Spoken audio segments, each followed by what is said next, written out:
This idiot keeps falling down.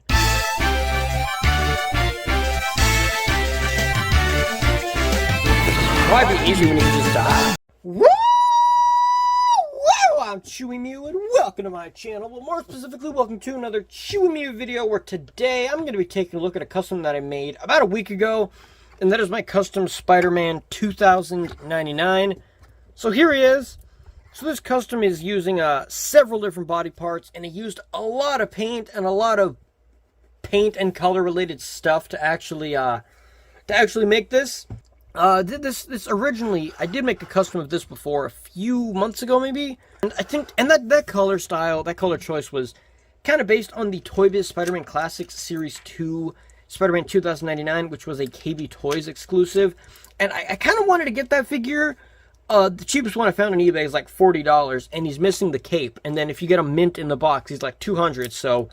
And the only articulation this guy is missing to be basically kind of perfect ToyBiz articulation, other than butterfly joints, is some sort of torso articulation. Like, he doesn't have a diaphragm or an ab crunch, which I'm kind of fine with. I mean, obviously, if he had, like, you know, like some sort of torso articulation, that'd be great. He doesn't have it, and that's I guess, it's fine. I mean, and this body was very similar to this. This one, I'm going to review it eventually as well.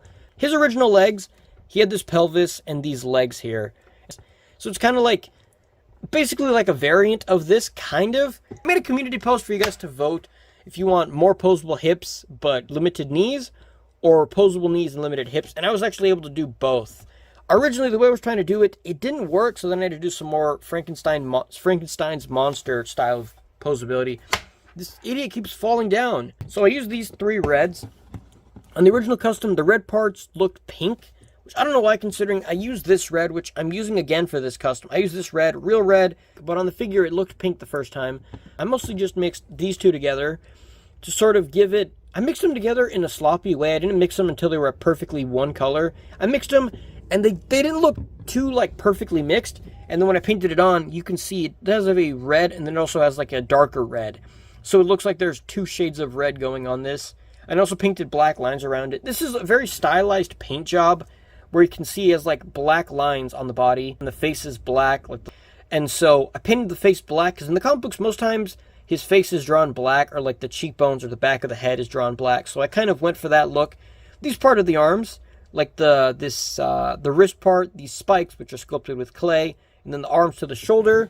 And then some of the face is painted with this red. This is folk art, different brand than these. This was from Hobby Lobby, and it is gloss paint. Lipstick red is the color, and it's gloss paint. It's called glass because you can paint this like on a glass cup or like some kind of glass decorations or whatever, you know. And so I painted the red. So the spikes, so these, I keep using the middle finger when I point. I use the spikes and stuff which are sculpted in the rest of the arm. I just painted them using this red, and then it was a mixture of these two reds to paint the head. I think these upper shoulder parts, and then the logo on the chest, which I also painted a black outline to make it look more stylized. And then, like I said, I painted the black muscles. The muscles were outlined in black as well, along with the grooves like the shoes and stuff. And the black I used was matte. Where is that? This guy keeps falling down. I used matte paint again, and so you can see on some parts it doesn't look glossy. And I feel like now figures that look matte, or figures that look glossy, they look cheap. Like Hazard figures look like Happy Meal toys. And so by painting it with a mixture of gloss and matte, it doesn't look cheapy, you know. I used all of these different colors, and I mixed them together. Oh, also, for the red, I used a red Sharpie as well. So what I did was, when I painted all of this blue, I painted the whole body blue, which we'll get to, and then I painted all the red stuff with a red Sharpie. I just drew the red on, basically as a stencil, and then I painted the red on top of that. So that way I basically had like a stencil, because drawing with a paintbrush, or drawing with paint on a paintbrush, is harder to do than drawing with like a pen or a marker. So I just drew the design on this, and then I just went and I painted all of the stuff red that needed to be red. Used all these paintbrushes that painted the black outline and stuff, you know. And I switched between these two depending on which one I was doing. Like, one of these I used for red, one I used for black, so I would just, you know, alternate. If I was a crazy skilled painter, I could put them like this and then paint red and black at the same time like that. Wouldn't that be cool if I had, like, there's probably some customizers that could do that, you know, like you paint. But yeah, so I used a bunch of paintbrushes. It's comic book. And then the image, I kind of based it off of that to get this kind of look. And so it took me mixing a bunch of different blues. This is complete dud color. But I mixed a bunch of different blues, all of these. These others are for like other customs that I've made. And so all these blues I mixed together to try and find the best color. And eventually, I think I went with, I don't even know which color I went with. I think some on the back as well. In other parts, I just painted it on. Like you can see this part has like the blue of the back of his leg here looks different than the blue like here on his pelvis and on the chest. And the head is different. So I used multiple different colors of blue. And so it doesn't just look like one solid blue color. You know, I could have just like copped out and just used like one of these. Because like, if we shake this up. Because this blue looks like that. And that blue honestly would work. I would say this, or no, this one is a light blue. Like either that one or this one. Like if I were just to mix these two or just choose from like, if I were to mix these two, it'd probably work. If I just use this one, it would work as well. Or no, does this see how the lids go? Oh man, I mixed up the lids. No, this one goes here. No, I'm kidding. But like I said, I also used a black Sharpie for the black parts. And then I painted over that black. Like I said, paint tray. Like the cape is made out of a disinfectant wipe that I let it dry. I just took it off and then I hung it from my bed rail and then I waited for it to dry. And then I just pretty much made a stencil of this and then I cut it out. I super glued two parts to the elbow, part to the neck and the trap. So the head, neck, torso, and arms all came from the, like I said, the Hasbro Spider-Man 2099 figure, the 2006 version. So I used that one, and then the pelvis came from the same.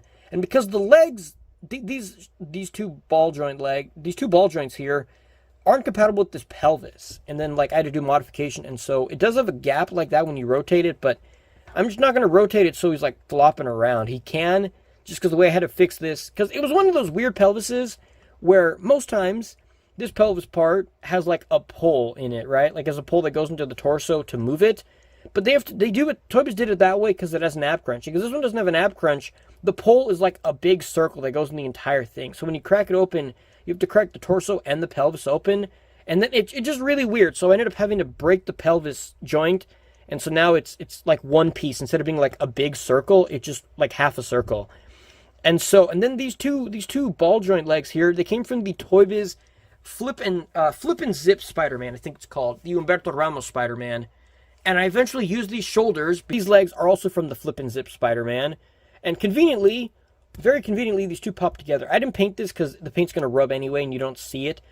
And then here, this knee down to the foot, so all of the knee joint was using the Hasbro Spider-Man Origins 2006 Black Custom Spider-Man. One for custom, since now I have the ToyBiz version of it, is loose like only right here. Like you can see if he's like that. It's only loose there, but it's like loose, but if you have him kick up, he's not going to like, the leg doesn't flop forward.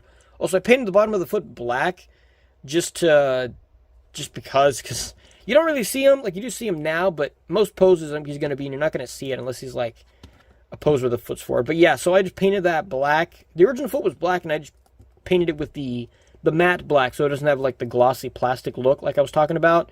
So yeah, the articulation on this guy did improve. Legs are basically these: kick forward, single bend in the knee, and then ankle hinge. So he didn't really have good leg articulation. But there are these legs. Now he can do the full splits. He can actually go past the splits, or like past 180 degrees.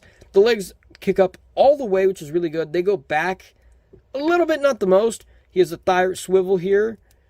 Double jointed knee, which has, perfect range. You can see from this angle, you can see there's like light blue here.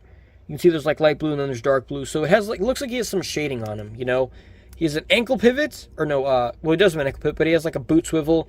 And then I also made a video before showing how you can cut plastic out of some ToyBiz figures to give them ankle pivot. And see, his ankle pivots work super good. So you can get his legs spread out, like, I'd probably go lower. Like, you can get his legs spread out that far. His legs are kind of wonky. Like, I didn't cut enough plastic on this foot, but you can get his legs spread out this far, and he's not landing on anything with the ankle pivots. And you can see this foot, the ankle pivots don't work, because ToyBiz, for some reason, like, they molded the ankle pivot. Like, he does have an ankle pivot, they just molded plastic over it, so it doesn't work. That's an issue with a lot of ToyBiz figures for some reason. Yeah, so I was able to cut that and then improve the articulation even more. And then just so we can go over the torso, or like the rest of the body, he has a rotation here in the waist. It is loose on mine, which, whatever. the head can look up, and it also he has rotation in the neck, and he also has a rotation in the bottom of his neck, so you can have him looking up at like angles and stuff. One cool thing you can do is you have like his neck rotated, you can have his head like angled side to side. You know, it pretty much works like a ball joint, like double ball pegs or double ball joints. The arms go all the way up, they go all the way around. I mean, I can only move them up this far before I feel like I might rip it, and I don't want to rip this cape. So I mean, you're not going to be doing you're not going to like rotate his arm like this anyway. So it's not like you need to do that. But pretty much they go all the way back, they go all the way up, they go all the way up. Some people call this up, some people say this is up, but basically all that movement, rotation here in the bicep, it is kind of stiff and the paint does rub off. You have double jointed elbow, which is really good. Rotation here in the forearm. I was originally going to super glue the cape down to the back here. That's where it was on my original custom. But then it would mess up with the forearm, and then the cape would get like all stretched out. Like you see, it's kind of stretched out. Hinge in the wrist. This hand has a web shooting hand, which is, I mean, he doesn't shoot webs from there. He shoots webs from here. Like, he has organic webbing, and they come out of his forearm here. Or like, I think they come from here. I don't remember if it's here or here. He doesn't like have web shooters, and he doesn't do the whipping like Tobey Maguire Spider-Man. I mean, all Spider-Man do that, but he doesn't. And also the spikes. Spikes I'll go over really quick.